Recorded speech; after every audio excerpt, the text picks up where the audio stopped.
quarter. To me, this game is far from over. Give them credit. They played exceptionally well, but we had something to do with it. We have been competitive all year long. If we're going to go down, let's go down fighting and throwing haymakers. Well, this team knows nothing but fighting. That's the way they've been throughout this bubble. And as Duncan Robinson launches a three, that won't go. The biggest comeback in NBA Finals history. The Celtics did it against the Lakers in 2008. That was game 4.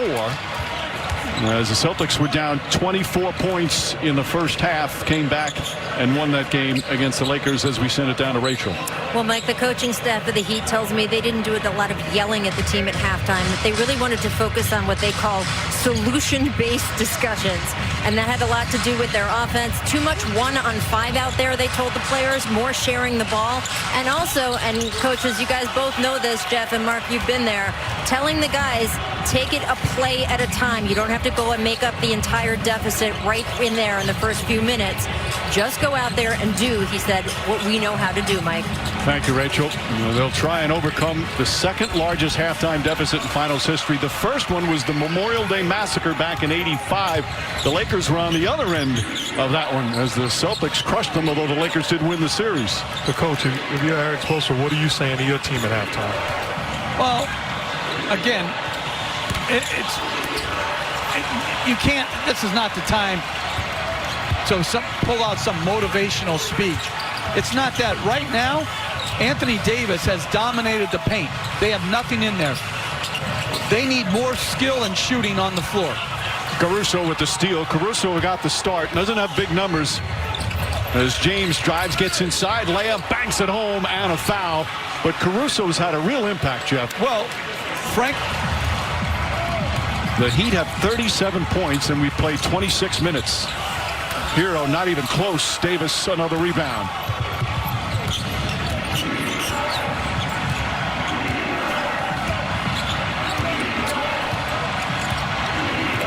James taking his time. 8 on the 24. James goes down a lane, kicks it out. Davis fakes, back up top. Danny Green, an open look. That's good. Danny Green from downtown. Eric Spoelstra furious. He thought James charged into one of the Heat players after making that pass. The lead is now up to 32 as Crowder can't hit. Adebayo couldn't quite hang on. Ball goes out of bounds. And you see what Anthony Davis is doing defensively. He stays connected. Normally that's a lob to Bam. He stays connected to Bam, not allowing the lob pass, forcing Hero shoot an air ball floater. They have taken the fight away from this Heat team, coach, which is shocking to me. I thought that whether they win or not is not the issue, but I thought there's no way they're going to take the fight away from them. Yeah, it's when you get hit, as Mike said, with such a haymaker as they call a charge this time down on Caruso. When you get hit with that haymaker, it's hard.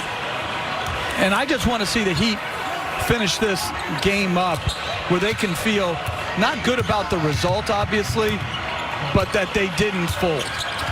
Well, they've had a number of comebacks as Butler dribbles it out of bounds, a number of comebacks throughout the playoffs, but not anything like this. Not down 32 against a Laker team that is just playing as smothering a defense as you can possibly have.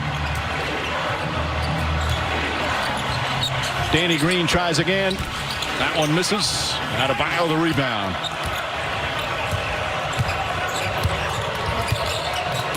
Lakers are shooting 52% from the field, and then just complete miscommunication stopped defensively there as Adebayo able to slam it home. He's very good at that, where he starts on the... A total domination so far here in Game 6. Tyler Hero, the floater, in and out. Rebound goes to Danny Green. Hero just 1 for 8 from the field tonight. James drives. James finishes. And the Lakers just keep pouring it on. Butler from mid-range. James another rebound. That's his 10th board. And just keeps pushing the pace.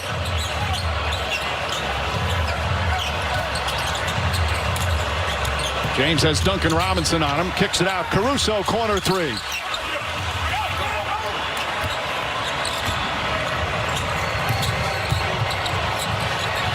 Ball poked out of bounds.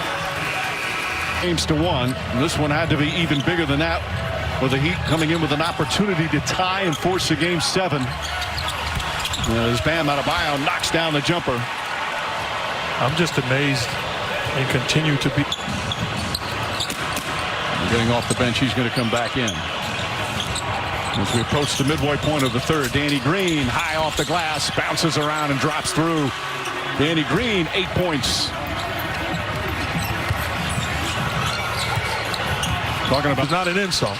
It's a credit to greatness. Right. It's just sometimes you're fortunate to be in a go about their business. They have so much respect for each other. They've faced each other in big moments before as Kuzma lays it up and in. That's when Frank Vogel and Jeannie Buss looking forward to celebrating. Vogel was the head coach of Indiana when they went to the conference finals 2 years in a row against LeBron James and the Heat and lost both of those. Hold on, I got to press rewind. He did not take on a very difficult job.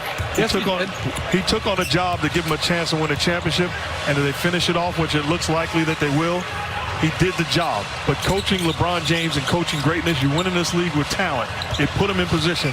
I don't think those two guys are exceptionally talented. I mean, like you always say, like top 5, but it's not like everybody else is overwhelmingly talented.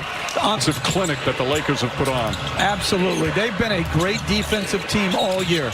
That's where they've hung their hat on. They've hung their hat on LeBron James, Anthony Davis, defense, and then timely performances by others. And you make a great point, because as great as Anthony Davis has been in this ball game, as Rondo knocks down another jumper, he can play that same defense, and if the 4 other guys are not tied to him, it can be useless. The lead has ballooned to 36. How about the game Rondo's had? 16 points, 7 of 8 from the field as Crowder puts it up and in. Rondo's even hit a couple of 3-pointers. By the way, James now just a couple of the third. Rajon Rondo, what a bounce-back game he's had.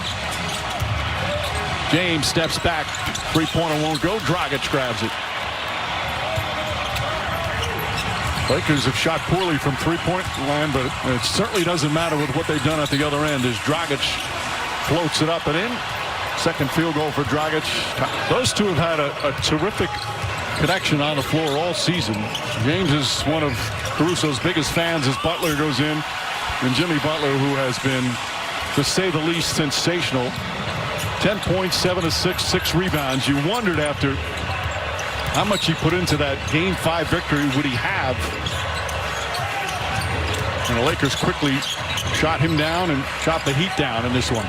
Minute and a half left in the third. James, 3-pointer misses. Rebound Dragic. Duncan Robinson could not get going either. Just 2 of 6 from the field.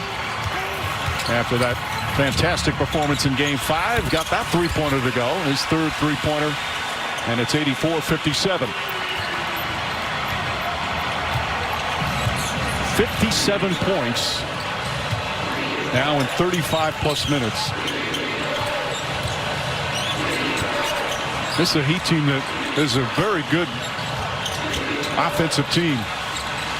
Rondo again. Rajon Rondo, 8 of 9 from the field, 19 points off the bench. Held accountable, and you hold yourself accountable. But accountability, like most things, isn't a one-way street. Olynyk, and the third quarter comes to an end.